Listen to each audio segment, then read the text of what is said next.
Halo, selamat datang kembali di dalam FR Podcast. Kali ini kita akan membahas tema tentang memandang dari sisi yang berbeda, ya. Ini episode keduanya. Di sini kita akan melihat contoh cerita tentang Elisa dan bujangnya. Kita mungkin pernah membaca cerita ini atau bahkan mungkin pernah mendengarnya, di mana dalam situasi tertentu bujang dari Elisa melihat pasukan tentara Aram yang begitu besar, yang lengkap dengan kuda dan kereta yang sedang mengepung kota pada saat itu. Dan saat itu bujang Elisa berkata kepada Elisa, "Celaka tuanku, apakah yang akan kita perbuat?" Ini didapat di dalam 2 Raja-Raja pasal 6 ayat 15. Di sini kita bisa melihat bahwa bujang dari Elisa ini melihat sesuatu secara fisik, apa yang terlihat, sehingga membuat dia merasa ketakutan.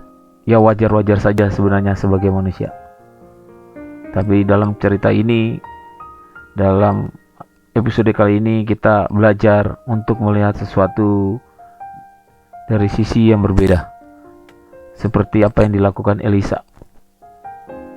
Di sini Elisa coba mengambil sikap untuk berdoa dalam situasi tersebut, agar supaya mata dari bujangnya itu bisa melihat apa yang ada di hadapan dan di sekeliling mereka pada saat itu. Di dalam 2 Raja-Raja pasal 6 ayat 17, lalu berdoalah Elisa, "Ya Tuhan, bukalah kiranya matanya supaya ia melihat." Maka Tuhan membuka mata bujang itu sehingga ia melihat. Maka tampaklah gunung itu penuh dengan kuda dan kereta berapi sekeliling Elisa. Bujang Elisa pun melihat apa yang tidak kelihatan, melihat apa yang tidak terlihat secara fisik. Dalam hal ini kita bicara tentang sesuatu di dalam alam roh, di mana ada bala tentara surgawi yang kekuatannya jauh lebih besar yang sedang mengelilingi Elisa dan bujangnya pada saat itu.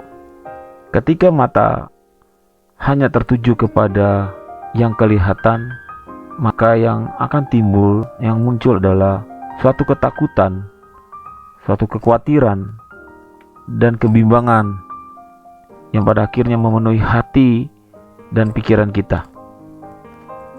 Sehingga kita akan merasakan seperti apa yang dirasakan oleh bujang Elisa, seperti cerita yang ada di dalam 2 Raja-Raja pasal 6 tersebut. Di sini kita bisa belajar memandang Tuhan dan kebesaran kuasa-Nya. Sebesar apapun masalah kita, sebesar apapun hari-hari yang kita jalani dan lalui, rintangan seberat apapun yang menghadang kita, kita pasti kuat dan mampu bertahan. Segala perkara dapat kutanggung di dalam Dia yang memberi kekuatan kepadaku. Demikianlah firman Tuhan yang terdapat di dalam Filipi pasal 4 ayat 13. Demikian podcast kita kali ini. Semoga memberkati rekan-rekan sekalian. Sampai berjumpa kembali di dalam FR Podcast berikutnya. Tuhan Yesus memberkati.